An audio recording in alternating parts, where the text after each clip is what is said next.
Halo semuanya, selamat siang. Halo Bu, selamat Halo, siang selamat Bu. Halo siang. Bu, selamat siang.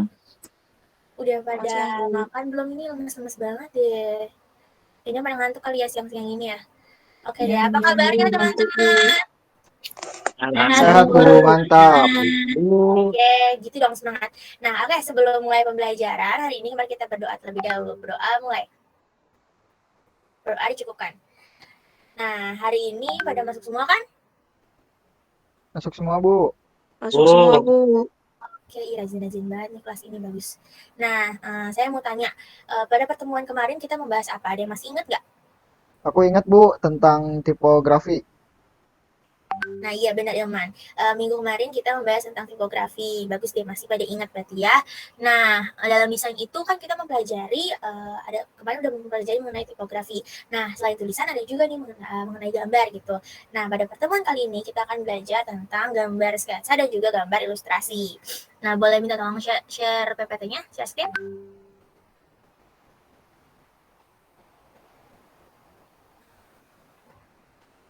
Udah di share screen belum? Oke. Nah, boleh next yang pertama. Secara etimologis, istilah dari sketsa itu dari bahasa Latin yaitu schedios extempor.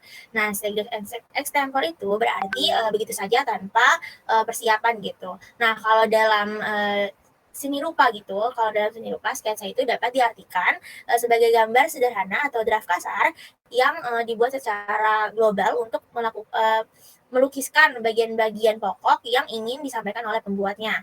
Nah, body next. Nah, kalau sketsa sendiri itu mempunyai tujuan utama yaitu untuk menghasilkan bentuk dasar objek dengan posisi yang benar. Nah, adapun manfaat membuat gambar sketsa yaitu diantaranya untuk memberi gambaran tema, meminimalisir kesalahan, mempertajam pengamatan, serta meningkatkan kemampuan mengkoordinasi hasil pengamatan dan keterampilan tangan gitu ya. Boleh next. Nah, ada pun peralatan membuat gambar sketsa yang ada terbagi 4 gitu ya, ada media gambar, media alat gambar manual, alat gambar digital, dan juga alat bantu gambar. Nah, untuk media gambar sendiri itu dapat berupa kertas gambar gitu ya. Ada beberapa macam kan kertas gambar itu ada HVS, Manila, kertas roti, kertas pada larang, dan pokoknya masih banyak ya kertas-kertas yang lainnya gitu yang bisa dijadikan sebagai media gambar gambar sketsa gitu. Nah, kalau untuk alat gambar manual itu ada berupa pensil dan juga rapido.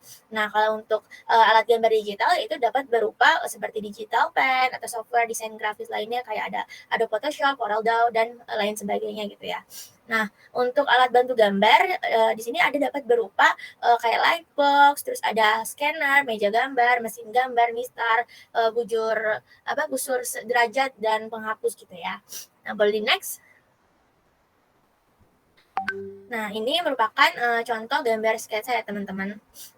Nah, sampai sini apakah sudah paham atau ada yang mau ditanyakan nggak? Nggak ada nih. Nah, kalau nggak ada ya udah saya mau bertanya deh. Tadi apa sih yang dimaksud dengan gambar sketsa? Ada yang mau jawab? Izin jawab, Ibu. Kalau gambar kasar itu yang dibuat untuk melukiskan bagian yang ingin diungkapkan sama pembuatnya. Iya, benar. Nah, berarti sampai sini udah pada paham ya tadi gambar sketsa yang saya jelaskan ya. Oke, kita lanjut langsung ke gambar ilustrasi. Boleh next? Nah, gambar ilustrasi. Ilustrasi itu merupakan unsur grafis yang sangat penting ya teman-teman dan dapat disajikan mulai dari goresan atau titik sederhana sampai dengan yang kompleks gitu. Nah, kata ilustrasi sendiri itu berasal dari bahasa Belanda yaitu ilustrasi yang artinya itu hiasan dengan gambar atau pembuatan sesuatu yang jelas. Nah, kalau dari bahasa Inggris yaitu illustrate yang berarti menjelaskan dengan contoh gambar kejadian, musik, dan lain sebagainya.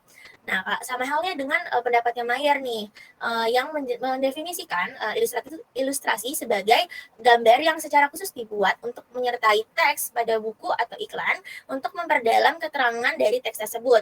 Nah, dari beberapa pengertian ilustrasi yang tadi saya sebutkan, itu apakah ada yang bisa menjelaskan definisi gambar ilustrasi itu apa? Ibu kasih waktu 15 detik ya untuk kalian pikirkan jawabannya terlebih dahulu. Kalau ada yang udah mau jawab, langsung jawab aja ya teman-teman. Boleh di raise hand, boleh langsung on mic. Aku Bu izin menjawab. Oke, boleh Kak. Jadi Bu, gambar ilustrasi itu adalah gambar yang menceritakan atau memberikan penjelasan pada sebuah cerita atau naskah yang tertulis Bu. Iya, sudah benar. Tapi mungkin ada yang ingin mencoba lagi gitu, gambar ilustrasi itu apa?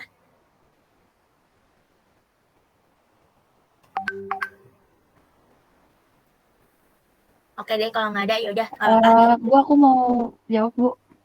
Iya apa Nat? Gambar yang terdapat pada teks, Bu. Kalau yang Nat jawab itu kurang tepat. Lebih tepatnya mungkin yang tadi menurut Eka ya gitu ya. Tadi Eka bilang gambar ilustrasi itu benar, itu merupakan gambar yang memberikan sebuah penjelasan gitu pada cerita atau naskah yang tertulis.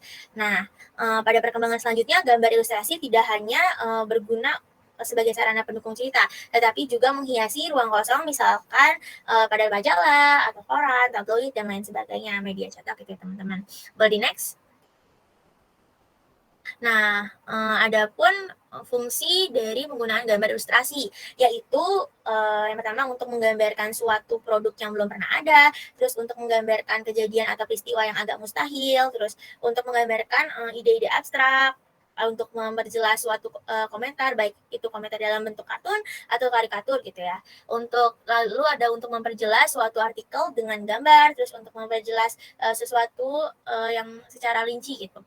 Nah, yang terakhir untuk membuat corak tertentu pada suatu tulisan yang menggambarkan masa atau zaman yang pada saat si tulisan itu dibuat ya teman-teman. Boleh di next?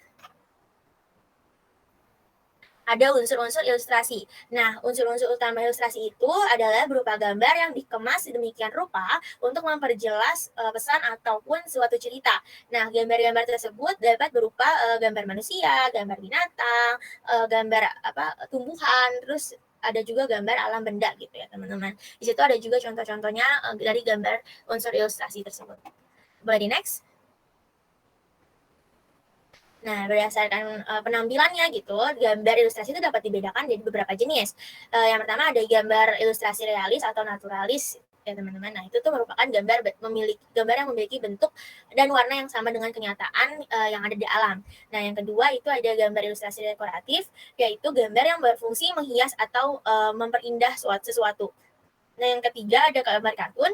Gambar kartun itu merupakan gambar yang menampilkan sesuatu yang lucu gitu atau humor yang bertujuan untuk hibur gitu ya. Terus ada juga gambar karikatur ya. Kalau karikatur itu untuk mengkritik biasanya kritik atau sindiran isinya yang dalam penggambarannya telah ada penyimpangan dalam bentuk proporsi tubuhnya gitu. Nah, lanjut ada gambar cerita, biasanya itu ada di komik atau gambar yang berisi teks gitu. Nah, kalau gambar ilustrasi sampul atau cover itu biasanya ada di buku-buku mungkin pelajaran atau apa ya teman-teman. Nah, itu biar lebih menarik gitu. Jadi orang udah tahu nih isinya apa gitu dari cover tersebut. Nah, kalau yang terakhir itu ada ilustrasi khayalan. Nah, itu gambarnya hasil pengolahan dari daya imajinasi kita ya teman-teman. Boleh di next? Nah, itu merupakan contoh dari gambar ilustrasi ya teman-teman. Boleh next lagi? Oke, Ibu mau tanya, kalau gambar ini termasuk ke dalam gambar ilustrasi jenis apa ya? Ada yang mau jawab? Ibu kasih waktu 10 detik deh buat berpikir. Ada yang mau jawab? Iya? Bu, coba jawab, Bu. Iya, apa jawabannya, Raffi? Kalau gambar yang tadi itu mungkin gambar jenis cover, Bu. Sampul. Ya, benar. Kalau gambar yang itu termasuk gambar cover atau sampul ya teman-teman. Jadi dia kita udah tahu nih isinya, oh ada tentang ini gitu, tentang apa cerita apa. Jadi lebih menarik untuk dibaca juga ya bukunya. Nah, oke, Ibu lihat mungkin udah pada paham ya. Berarti kalian udah bisa ngikutin pelajaran dengan baik gitu ya. Oke, next. Untuk tugas pertemuan ini kalian coba buat sebuah gambar ilustrasi pada software, boleh Adobe Illustrator atau CorelDRAW ya teman-teman, dengan temanya bebas. Nah, untuk itu tugasnya saya akan share ke Google Classroom nantinya ya. Nah, untuk materi pertemuan selanjutnya yaitu tentang gambar bentuk perspektif, jangan lupa dipelajarin agar nanti bisa lebih efektif lagi pelajaran kita. Oke deh, sekian pembelajaran hari ini. Sampai jumpa di pertemuan selanjutnya. Selamat siang. Yang Bu, makasih banyak.